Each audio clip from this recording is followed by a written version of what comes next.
A few weeks ago, GBC 24's Oforiwa Darko was in the central region and found out that child trafficking is rampant in coastal communities, particularly in areas such as Kpando, Keta Senya Beraku, and Yeji.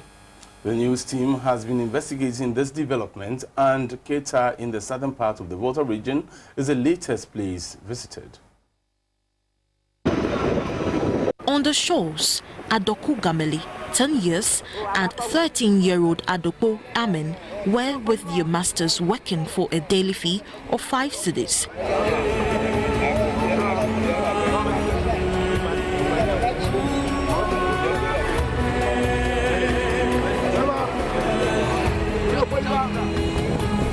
To put myself in their situation and experience every bit of their struggle, I joined them to draw the net.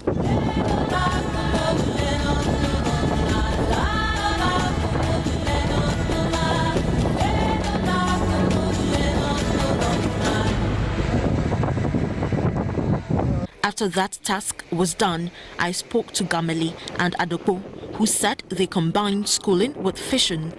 Although it put so much pressure on them, the draw or magnet for them is the 5 cedis they are paid daily. Wanda Apachu is 15 years old, and this is his typical day. He's always in the water to pull the net out, while the fishermen are on shore to draw the net behind him.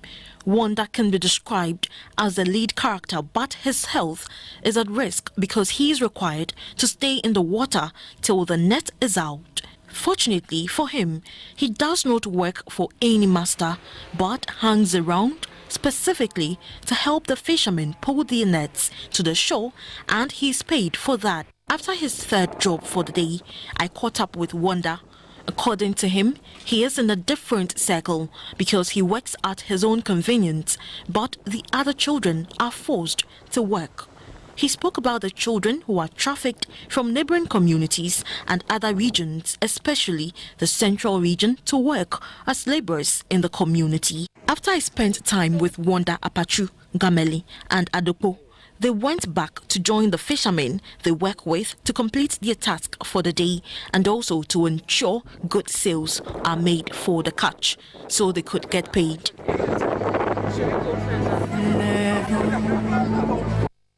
I joined another young boy, 12 years of age, and his story is quite different from the other boys I spoke to.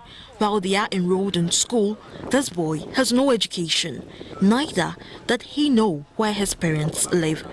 From afar, I could hear faintly some fishermen singing as they pulled the net out of the water. The loudest voice I heard was that of a naked boy also pulling the net with the fishermen. He led the group in song while they responded to it. I learned that they sing to make the work much easier.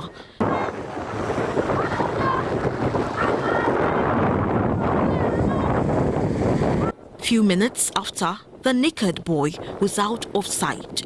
From one end of the shore to the other, I began a search.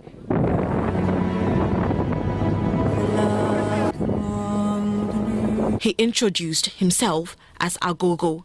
We had a lengthy conversation, and finally he opened up about his real name, Isaac Akoto, 10 years of age. Said he only remembers being brought to the community when he was much younger, and he has spent all those years performing various fishing activities, from pulling nets, setting traps, to mending nets. With no education, Akoto works for more than 3 masters a day, and this is how he fends for himself. Akoto's story is similar to the stories of child trafficking victims sold into slavery for the rest of their lives. But all these boys have different sides that make up the story of human trafficking.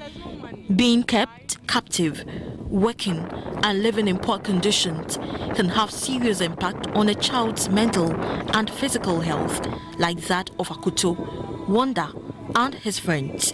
Child and human rights advocates say the adverse emotional effects alone can cast a shadow in their future. For GBC 24, Oforiwa Darko, Keta.